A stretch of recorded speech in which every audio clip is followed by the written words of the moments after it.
How the heck are you guys? I am Fastidious Choo-Choo, and welcome back to Etheria Station, and welcome to our 100% free-to-play guide on beating Hell 4 Aurora. This has an argument to be the best threshold in the game.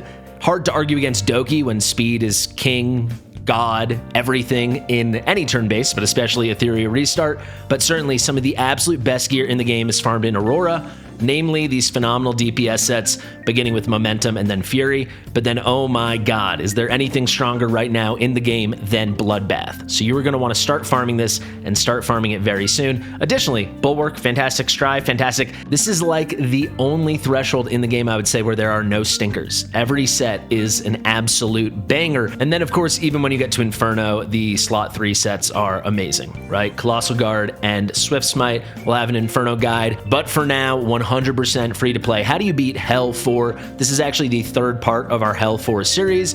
I will put those thumbnails above my head right now, and I'll put the links to those videos, those guides in the description and the top pinned comment. But today we are doing Aurora free to play, Hell 4, and it's going to be pretty easy. Do not worry.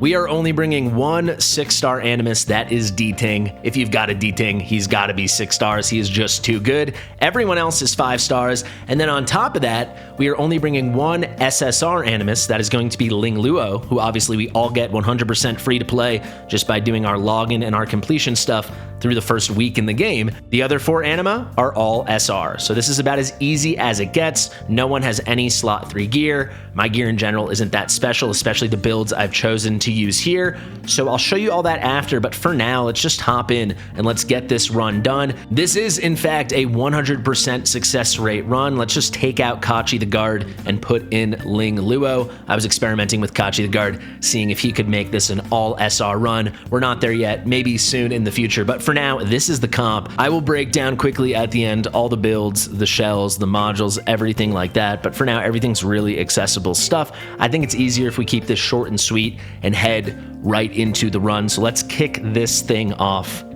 and let's get it going. I'll try to commentate and explain everything you're seeing as we go. I'll add more color after the fight. A very key unit is going to be Viper. He has a strip, he has a decreased attack, and he has a decreased speed. He is such a good SR unit in this game, both in PvE and PvP, but especially while you're progressing, an amazing PvE unit. Now we have Ling Luo coming in with some heals, the Whale Prayer, and the immunity, which is very clutch. Everyone's getting increased attack as they get their turn because we have a skill 3 maxed out on Valerian. D-Ting comes in with his big hit. That takes out close to half, not exactly half. With a better build, if you use a slot 3 piece, something like Fury Edge, you can easily take out half plus. We come in again with the S3 from Dena.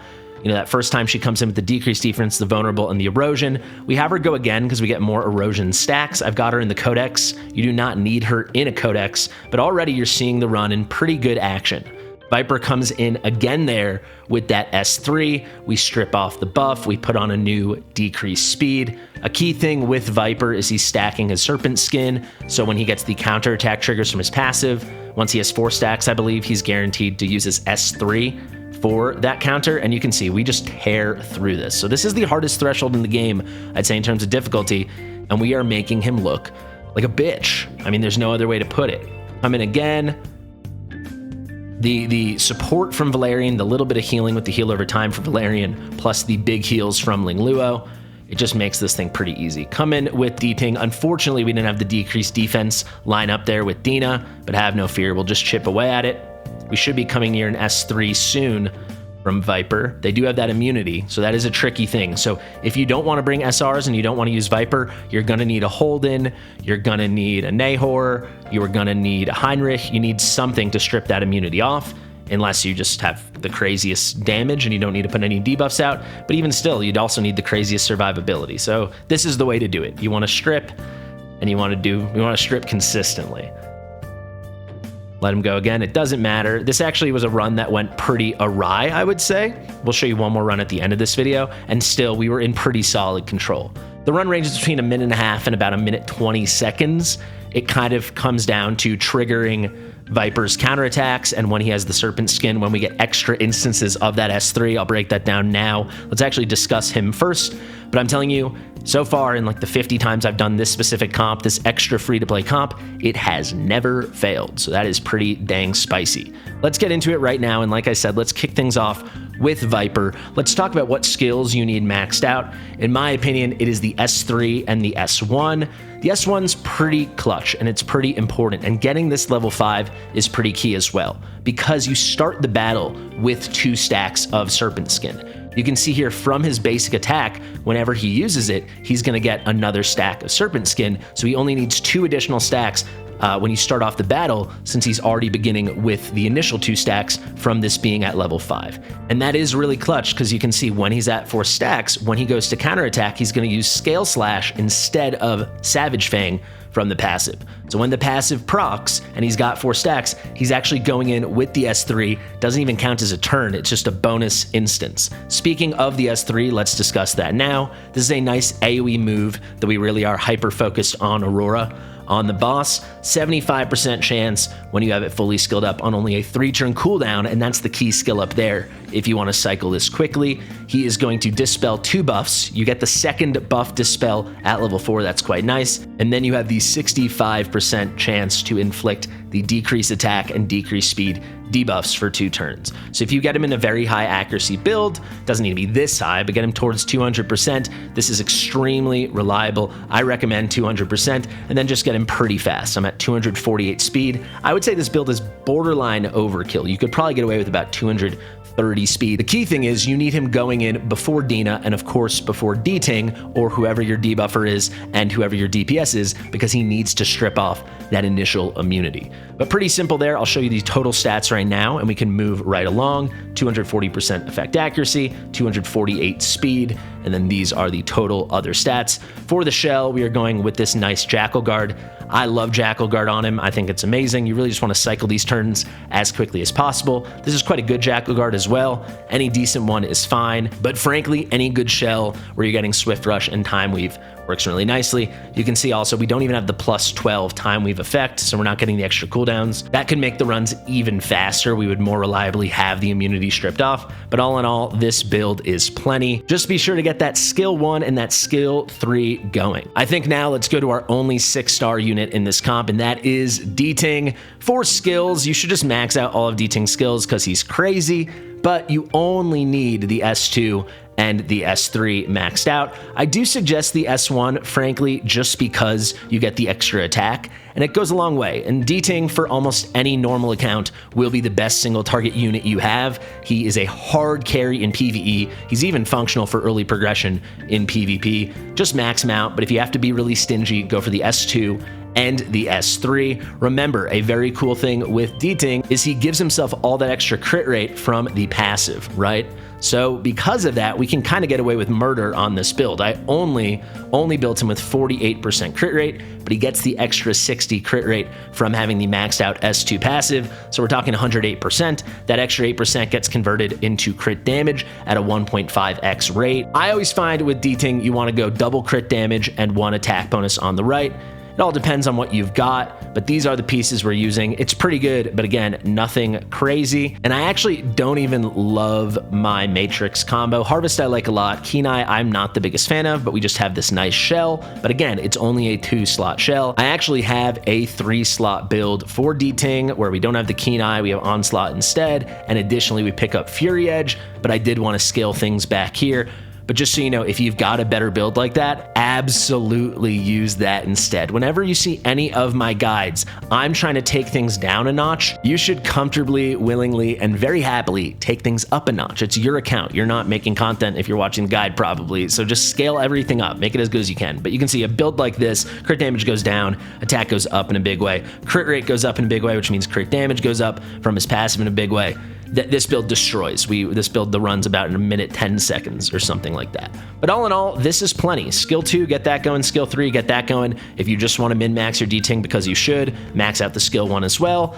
Any two good matrix combos. Crit rate close to 50% is good. More is also nice, but you just want to make sure that attack is pretty high, that crit damage is pretty high. I'll show you the total stats right now. Just a hair under 4K attack, just over 320% crit damage at 321%. Speed is just fast enough at 190, and we are good to go. Let's move along now to our only SR in the group, though she is exceedingly free to play, and that will be Ling Luo. So with my Ling Luo here, you can see we went for a Swift Rush and Bulwark build for the shell. She's in a Codex of Magic. This is just to get more extra cleanses and heals at the top of the battle. You do not need this at all. Frankly, any good shell, again, similar to Viper, would be totally functional for her. I would suggest you go for the Codex of Magic, or you go for the Supernova, or if you just want to cycle things, you could pick up something like a Gigabyte. You could even get her in an Artisan, so she gives extra survivability to your other units if they need that, throwing out some shields.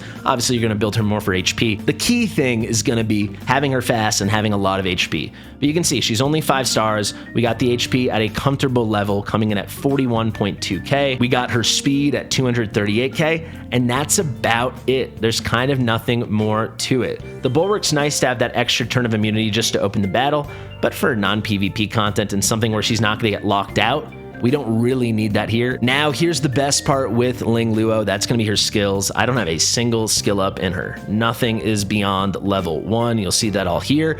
If you do want to put skill ups into her, and I will be doing this very soon for my PvP content as I look to rise in real-time arena, stuff like that, I highly suggest maxing out her S1. This is not a hot take. This is what basically everyone says, but it's really important to get the extra chance of purifying or applying Whale Prayer at level 4, and then it's really good and really key to get the extra duration on the Whale Prayer when she does put the buff out, bringing it up to 2 turns. But I didn't want to skill her up yet. I wanted to film this guide first to show you it is really nice to have this. You do not need this. So if you're strapped for perfect lattices, which many people are, and you have other SSRs you want to prioritize skilling up before her, you can get away with having her fully unskilled like we did here.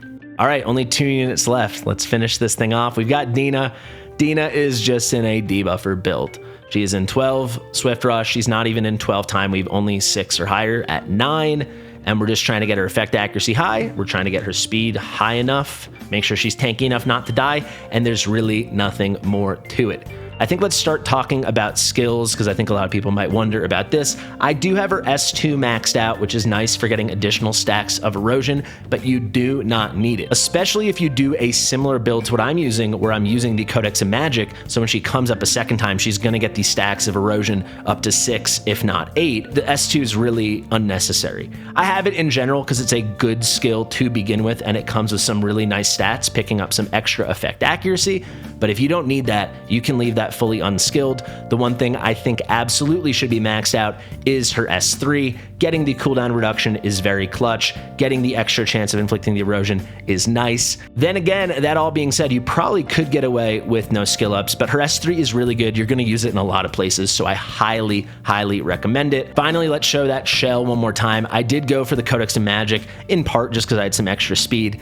You don't need this at all. The double trigger of the ultimate at the beginning is nice for getting an erosion, but as you saw in the battle, it doesn't help that much. This is just a good combo for her. It has 3 Swift Rush and it has the nice Shadow Dash, but there are many other good options. One I want to shout out right away is going to be Dark Moon. This is only going to focus the main target, but getting the extra durations on those initial debuffs is really nice. Also for general cycling, Gigabyte can totally work, and of course, as can Jackal Guard. Honestly, this Jackal Guard would have worked beautifully on her, but I only have the one at the moment. Dena, pretty easy build there, as long as she's not completely fragile, she's not completely glass, she's got good effect accuracy, and she has solid speed. The final key thing, I've kind of mentioned this in passing, but to say it explicitly, she must go after Viper or whomever is stripping off the immunity, and she must go before your DPS. So when your DPS goes, that DPS will have the very nice debuffs from Dena up on the boss. Finally, let's wrap up with Valerian. Valerian build here is pretty freaking simple. We'll start with the shell. I like having her in an artisan. This also has a nice chunk of speed. The key thing though is we just want to have extra support in our team. Valerian obviously is bringing the heal over time. She's bringing the health equalization, and she is bringing the death saves. But with the artisan now, she's bringing some extra shields and some extra support to the whole comp. This is my preferred shell on her. Could you get away with other stuff? Sure. Do I think this is the best choice for this fight with this comp? Yes. Yes, I do. Let's go to the rest of the build now, and you can see I kind of leaned into this artisan thing. I got the defense pretty high. We went 2 defense and 1 HP on the right side modules. I got her up to +8 on the strive, so we're getting +10 defense, plus when she's attacked, we're getting the turn meter advance, especially later in the battle when you want to be cycling up to her S3. And that's pretty much it besides skills, and for skills, it's pretty clean. Make sure that her S3 is maxed out. There's nothing more to it. If you have a lot of general tankiness, maybe you can get away without it, but having the Hazy Dream applied immediately at the start of the battle is very clutch here, but in general, in other battles, is necessary. So a more broad tip here when you're building your Valerian for progression and eventually to use her all over, even in PvP, you'll see later on, this S3 is so good, please make sure it is at level 5. There are other good skills here, but they do not need skill ups, at least for this content, so you're kind of good to go. Here are the total stats. She's coming in at 27k HP, just under, literally just under 2100 defense at 2099, and then she's pretty fast. This speed is actually overkill. She doesn't need this much speed at all, but it lets her cycle faster at the end of the battle, so that's how we're running her. There you have it. We'll let the run happen one more time just so you guys can see it. Maybe it'll be a little cleaner this time with Dena getting those debuffs out. But that's what you got. Thank you guys so much for watching. This concludes the Hell 4 series. Like I said, I'll have links to my other guides below. If you have any specific questions, please do let me know in the comments section.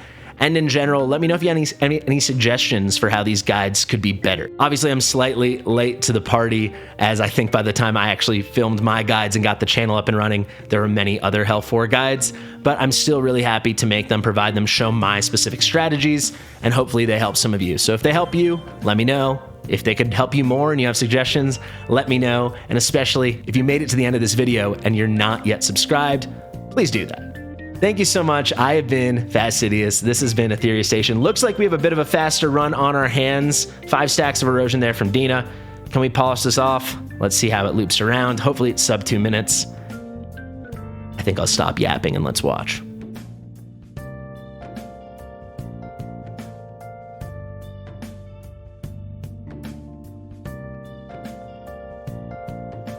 Really poor timing there with Viper.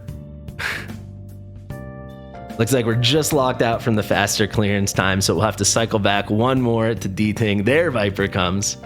Can we chip away? Can someone besides D-Ting get the kill? But look at our health now. This is what it almost always looks like. I told you the other run was a little sweatier than it had to be. That's the key thing, just making sure you get it done every time and you're good to go. 1 minute, 41 seconds. Let me move my big fat head out of the way, and there you have it. Guys, thanks again. Thank you to Mitchell for editing this video. This has been our Hell 4 free-to-play guide for Aurora. I've been Fastidious. This has been Etheria Station, and we'll see you real soon. Bye.